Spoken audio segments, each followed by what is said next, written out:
Well, here we are again. Last time we were just about to enter into the Glens, and so now we enter into the Glens. There'll be many chests and all sorts of nooks and crannies here. I'll be taking the time to get them all the while fighting all these little guys. Wasps, ghouls, and we're still mastering all of our abilities. Now, wasps, as you might imagine, can poison you. Ghouls are just kind of mediocre. They don't really do anything too devastating. They're very weak to air attacks. And MARDEK, I don't believe can beat either of these guys in one hit. No, he can't. But that's not his thing, you know.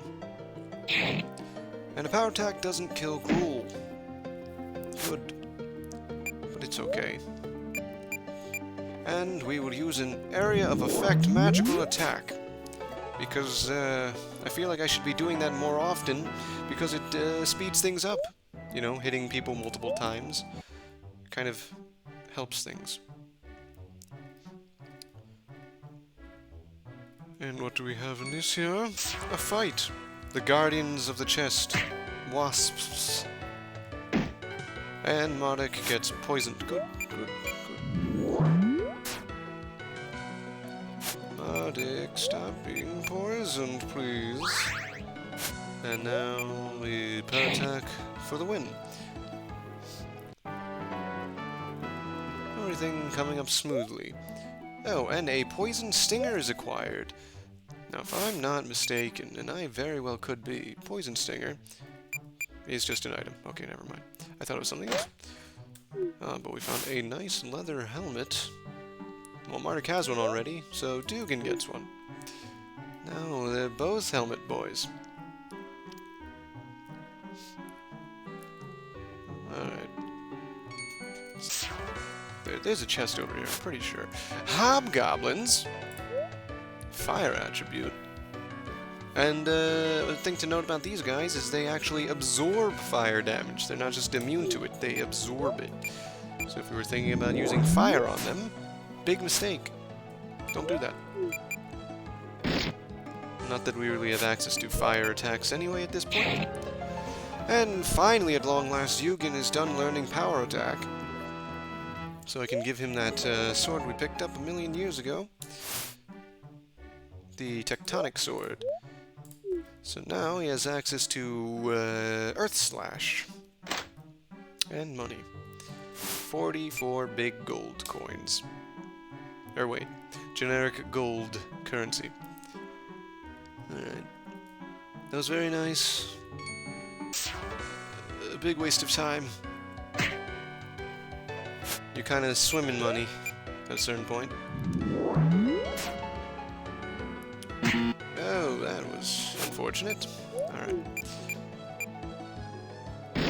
Missing the timing is not so good.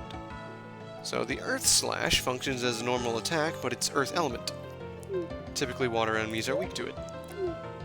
But both of our opponents here either resist it or... Oh wait, was I wrong? I'm probably wrong. That's probably just a resistance number. I thought blue meant absorb. I take it all back, I was mistaken. Which means Earth Slash won't actually do anything to these opponents. And... Emila's kind of the carry here. She one-hits everything. The only problem she has is that she will eventually run out of MP. And at that point, she is pretty much worthless in a fight. You don't want her taking hits. You don't want her... I guess she can use items, but... And who guards the bridge but a couple of wasps? Well, let's take this opportunity to recover some MP for... Emila! MARDEK! Not part of the plan. You don't miss here, MARDEK. It's fine. We're fine. We're just going to take it nice and easy. few heals here, a few MP gains there. Nice and easy. Outside of the occasional poisoning from the wasps, this area isn't too bad. Not too challenging, it's just very wide and expansive. Like a few things I know. And we are already at the end of it. Very quick. I almost thought this would take longer. Oh, but wait, we're continuing. Haha, hee hee.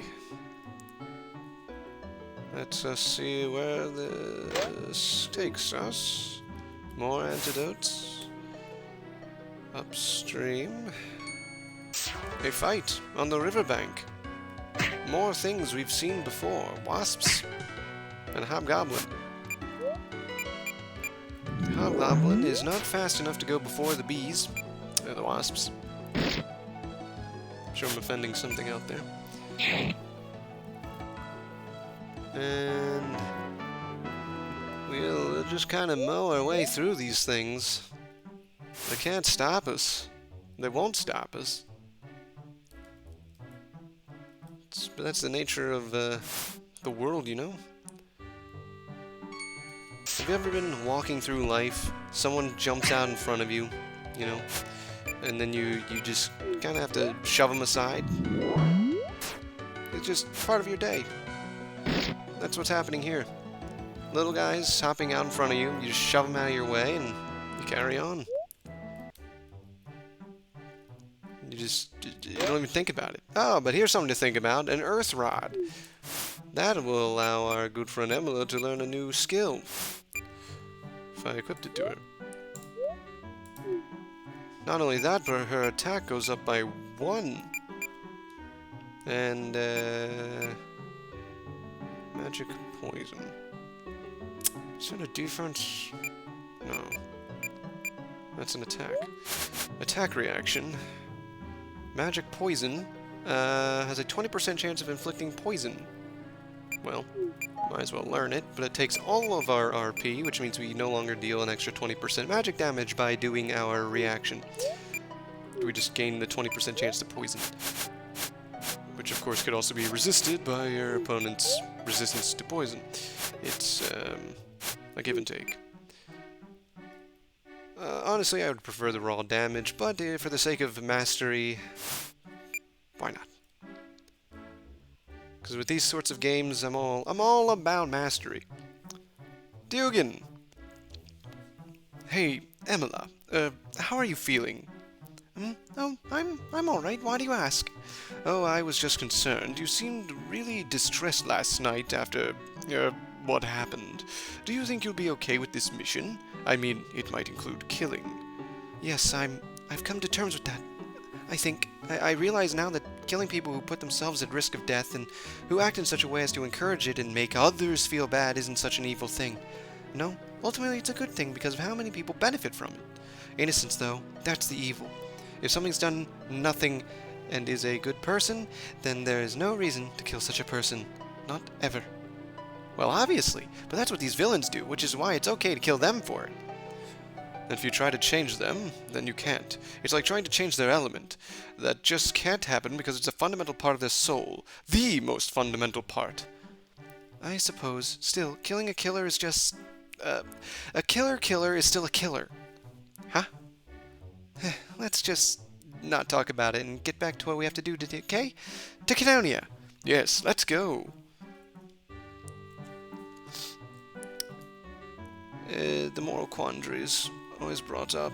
Now, if you ask me, killing a killer is probably fine, because they'll kill more.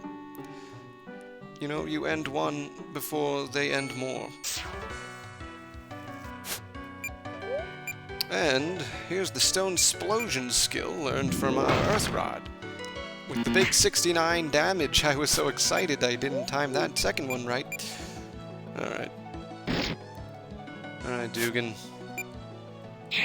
64 damage. Just get some MP back here. Oh, and here's the devastating Chomp from the Gruul. You see, Chomp lowers defense, in addition to doing damage.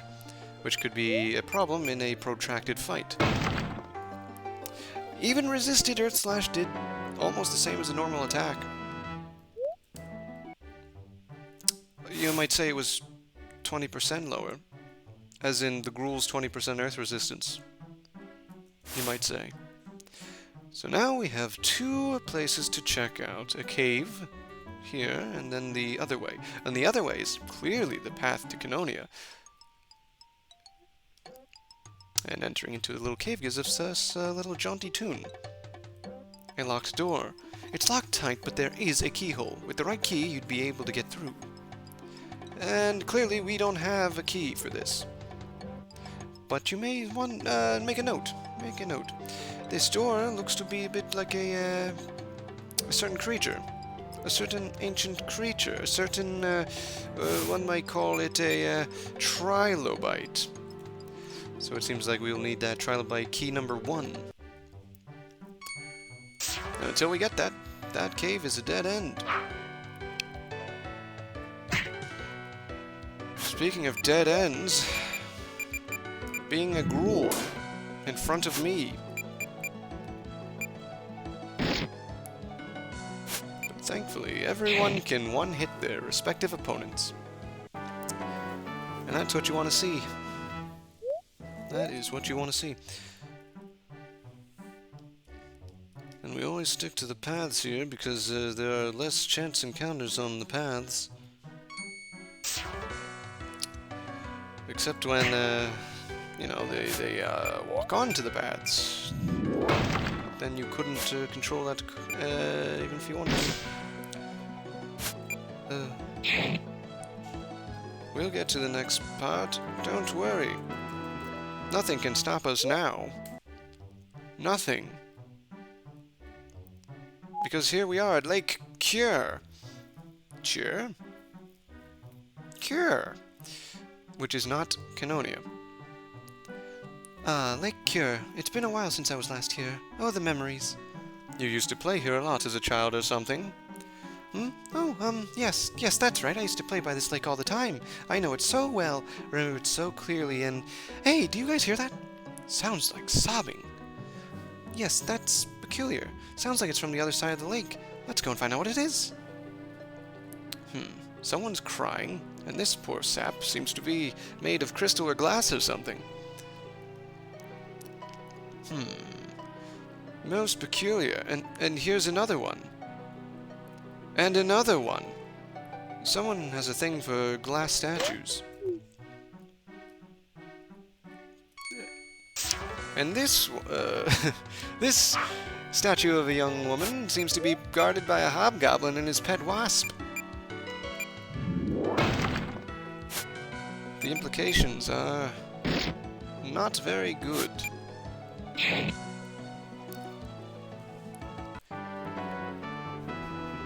But even though we are in a different area, the enemies are about the same. And this one. And a bandit. We've passed a few of these weird statues now. Aren't they interesting? They look like they're made of crystal or glass or something, and they're so well made. They're eerie. They look too real. And look at the expressions on some of them. It's like some sick artist captured people's last moments of shock or surprise or something. They've also never been here before. Certainly weren't here last time I was here. I wonder who made them and why. Either way, I don't approve of them. They're creepy. But they're sparkly. Yes, now, come on, Canonia's just a bit further. I wonder, does anyone have anything to say here? No, of course not. No one likes talking to MARDEK. And another bandit. And another woman. And another... Oh, this one's alive, though. It's Alien. Alien. Alien. Hey, what's wrong? And she is the source of the crying. Mummy, Daddy. There are some more of these statues there. Do you know anything about them, little girl? It's the Lakehead what does it. the Lake Hag. She sculpts these statues? No, she turns people into these statues, like me, Mummy, and Daddy do. The Lake Hag curses people by the lake, and nobody knows how or why. Usually it's safe, so my mom and dad went for me for a walk, but it was nice, but then, ooh. Well, is there any way to remove the curse? Huh? You try to remove the curse? Well, we would if we could. We'll do what we can to help. You will? Oh, thank you so much. I think maybe if you get rid of the Lake Hag, the curse will go, maybe? Well, where is the Lake Hag? She lives in a lake, I think, at the bottom in a cave. But we can't breathe underwater.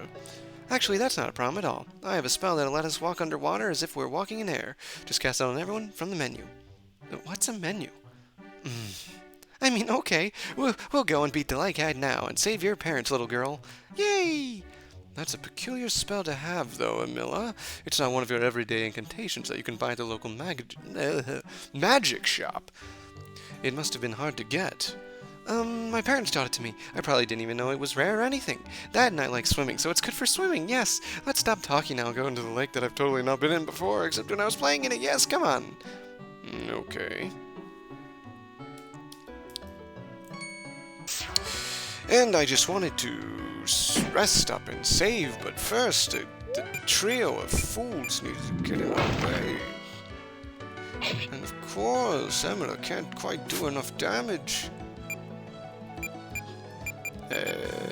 MARDEK finishes Hobgoblin. Dugan finishes the bee, which leaves the gruel for Emma.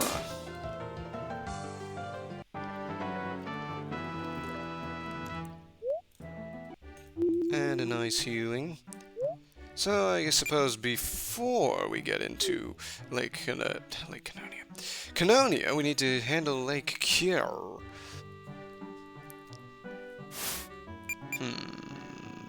But what if we just tried to head to Canonia anyway? Forget about the others. Well, no, we can't just walk away. We have to help that poor girl. You're right. We are heroes. But I can't swim. You can jump into the lake from here, but are you ready? No, because we did not cast the spell. Going over to Emila, and going over to the Aqualand spell, you can spend a mana to give everyone the ability to breathe underwater. You jump into the lake, dropping like stones to the bottom. And now, we are under the sea. I mean, lake. Which brings with it the binary opponents. They are fish, you see.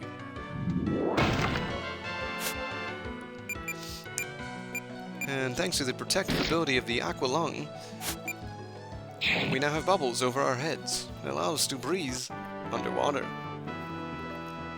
Never mind that sometimes the animations don't follow so well, and the bubble comes off your head, but that's fine. But just hold your breath when you want to strike a pose. No, let's not go that way. Why not? It looks like there might be something interesting in there. No, I'm pretty sure there isn't. And besides, we're on a mission here. A quest. 2, actually. So we can't just keep going into random temples and stuff. If you say so. But how do you know there's a temple this way? I don't, but that's not important anyway. Let's go. Emma, you seem kinda suspicious. Now that we're underwater, will someone please talk to me? My people have technology for traveling underwater, you know. We have built cities beneath our seas. Marvelous things they are, simply astounding. Oh, how I miss my home. But I will return one day. We'll see to that. And when I do, an age of peace and light will dawn. Dugan? We're underwater, walking on the bottom of a lake, yet we can breathe. We've never even came up with this as an idea back when we used to write our own Avengers. Truly, truth is stranger than fiction can ever be. And Emila, you're so suspicious. What do you have to say for yourself? Hello, MARDEK. Nice, weather we're having? Or, is there something you want? Well, I was just wondering how you were doing. Me? Oh, fine. No problems here, sir. Actually, I'm rather enjoying traveling with you guys. I'm, not exactly used to being with guys, apparently. And I sort of had it in my head that they were all sort of like steel. But, you're not. You're nice. Hooray for you. Now, let's go some more. Yes, keep being nice, too. You seem nervous. Not as nervous as this guy. It's the drowned corpse. The floating corpse type monster with a bucket load of undead resistances. Basically can't receive any status effects, but he is weak to air, earth, and light. Like Stone Explosion, which doesn't take him down in one hit. So MARDEK gets the finish, and Dugan gets to take a fish. The last binary fish gets to attack for a little damage. There we... MARDEK, please. Now, here's the thing about MP here. Emila can restore her mana by hitting people. Dugan cannot. Dugan is entirely item-based, or item-reliant, to get his MP back. So you have to be a little careful about spamming your abilities. Alright. And we enter into a deep, dark little cave of winding passages.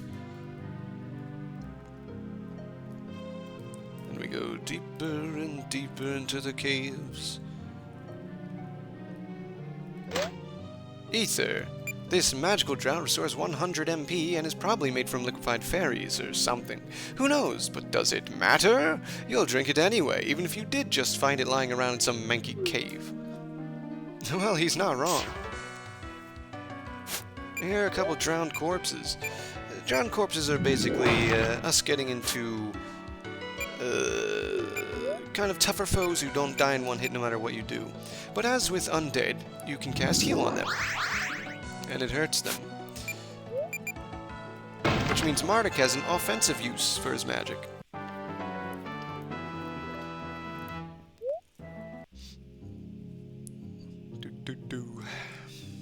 Oh wait, did I want to go left? Left or right? Did I make the right call? A bronze sword. A bronze sword. Which lets one learn the Smite Evil and Smite Plus skill. But Smite Evil, that symbol, is one symbol we haven't seen before. Either way, MARDEK will take it because it is slightly stronger than his normal weapon. And now he has access to nothing. Why not? Does he not get Smite? It must not be his weapon, after all. Skills for him. So it has a couple skills that MARDEK can't learn, though he wields the weapon.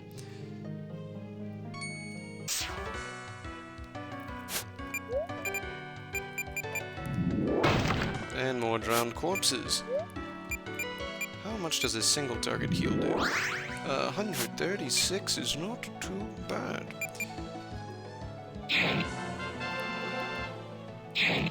And the drowned corpse can attack with dark claws, inflicting blindness upon us.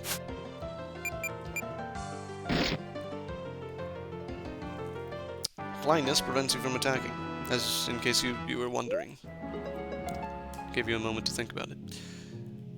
Alright, so the left path just takes us up, and so does the right path. As we continue in this corpse-infected? I suppose in a sense it is infected. This corpse-infested cave. Let's see. Well, we can go down or up. Going down and up both give chests, but which is the correct path? We shall find out after this message from our sponsors, the drowned corpses. Just nuke them. I'm tired of them. Make them go away. Oh, Dugan's still blind? I seem to have forgotten that. Now we got one of their hands. Lovely. I seem to have forgotten that status afflictions kind of continue with you. They persist between battles. A remedy. This potent potion can remove any and all status effects, probably because it's orange. It's not made of oranges, though, unfortunately. Does that make you cry? I bet it does. believe that's a kind of a rare item. One of those items that you don't want to just use willy-nilly.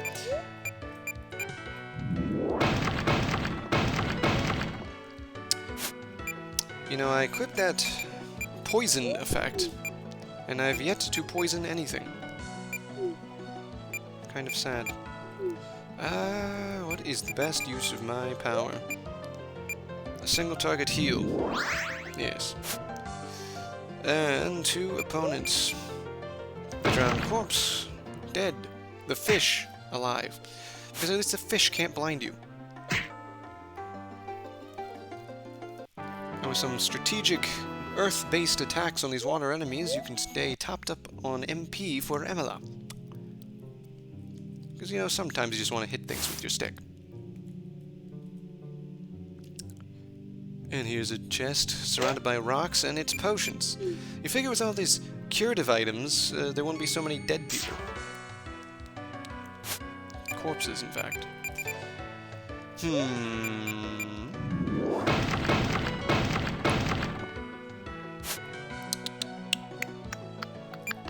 Kind of dangerously low on MP now for both of the boyos. So we'll just have them attack. Well, I think Earth Slash bypasses accuracy checks. But Dugan, oh, that was a low tune. But Dugan doesn't have too much more enemies. Only got 1 more Earth Slash in him. And the way this has been going, that's 1 more fight. Hopefully we find a checkpoint soon. Poor Dugan's going to find himself... Oh, here it is. Right when I was talking about it. And we carry on. If they put a save point right here, that must mean we are at the end. And indeed we are. The Lake Hag. That certainly is an interpretation of a hag. Some sort of octopus with big lips. This is the Lake Hag? Yes, it's a creature that lived in this cave for ages, but it's not usually ever been a bother. In fact, people used to revere it at one point due to its magical powers. What were you expecting it to be? I pictured some kind of old woman thing with seaweed for hair. Me too, Dugan. How odd you are. Something's clearly wrong with the Lake Hag. It's never acted like this before. Do you think we should... Wah! And so, boss fight. Level 9 Lake Hag versus the heroes of Gosnor. So the Lake Hag, let's see. Now, for real this time, it absorbs an element. It absorbs water. But it is weak to air and light and takes double damage to earth. So, probably just use earth-based attacks. Otherwise, stat-wise, it's not too shabby. By not too shabby, I mean not too difficult to deal with. 99 MP, though. More MP than any of us.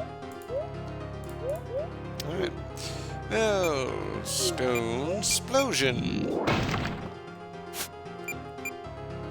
And MARDEK's reduced to just attacking, because there's no sense to heal. And the big Earth Slash. 48 damage is meaty, but not that bad. This fight and a critical hit from MARDEK. Tired of me complaining he can't do damage. Another meaty hit to Dugan. The fight's not so bad. I can't tell if I'm over-leveled or not. And then finally, the big poison coming through. I believe that poison, if it ticks right now, will win us the fight. And it does! The Lake Hag is down! So it's really not much of a boss fight, more like a mini-boss. And it fades from view, and in its wake leaves an army of fishes. Fishes? Fish. And they're all gone too. Alright. And leads to a shaft of light. This looks like one of those fancy transporters used by lazy people for getting out of dungeons in a heartbeat. If you stepped into it, you'll be warped to the entrance of the cave. Well, I am lazy. You feel the world swirl around you. And we're at the beginning. And the beginning is still under the cave. Does anyone have anything to say now that we've, No? Nothing new? Okay. No comments on the hag. If you swim up from here, you'll end up on the pier again. Somehow, despite the fact you're all wearing heavy metal armor, you manage to swim to the surface and climb up the slippery wooden side of the slippery wooden pier. And everyone is still made of glass. Well, we defeated the Lake Hag, but my parents, they're still statues. The curse didn't fade. That's bad, because if it didn't, then I don't think there's anything we can do. These sorts of curses are the types that can't be dispelled by regular magic. In fact, your parents' souls are most likely have already left their bodies. I'm so sorry. But, Mommy, Daddy, what do I do now? What, you're good people. You killed the Lake Hag. Can I come with you? Well, I don't see any harm in it. No, MARDEK, she can't come with us. I mean, it's greatly unfortunate that her parents are gone, and there's nothing we can do about it. But if she came along, it'd be too dangerous for her, and she'd be a burden to us. I mean, she's just a young girl. Who ever heard of a little girl fighting monsters, or traveling around with adventurers anyway? That's just ridiculous. But I've got nowhere to go. You're from Canonia, right? Don't you have any friends in the village? Yeah, I suppose. Well, if you went with them, I'm sure they'd understand and look after you much better than we could. Adventuring isn't something a young girl like yourself should do. You could get killed, and you've so much to live for. I understand. I'll go to my friend's house. So, thanks for killing the Lake Hag. At least no one else will die like my mummy and daddy. Wait, though, what are your names? Well, I'm MARDEK, and this is Dugan and Emila. MARDEK, I'll remember that. But, bye now, I suppose. Maybe we should go and see her in the village later to see how she's doing. Yeah, the girl's parents just died. I can't even begin to imagine how horrible that'd be. She'd feel all alone with nobody who really understands her to look after her. I hope she turns out okay. Well, me too. Come on, though. We need to get to Canonia ourselves now. So let's go. And a quick little shave. So sad for her parents. But she has a unique character portrait, so I'm sure we'll meet again. And here we are. Stately Canonia. But that's another tale for another time, I feel. So, ta-ta for now.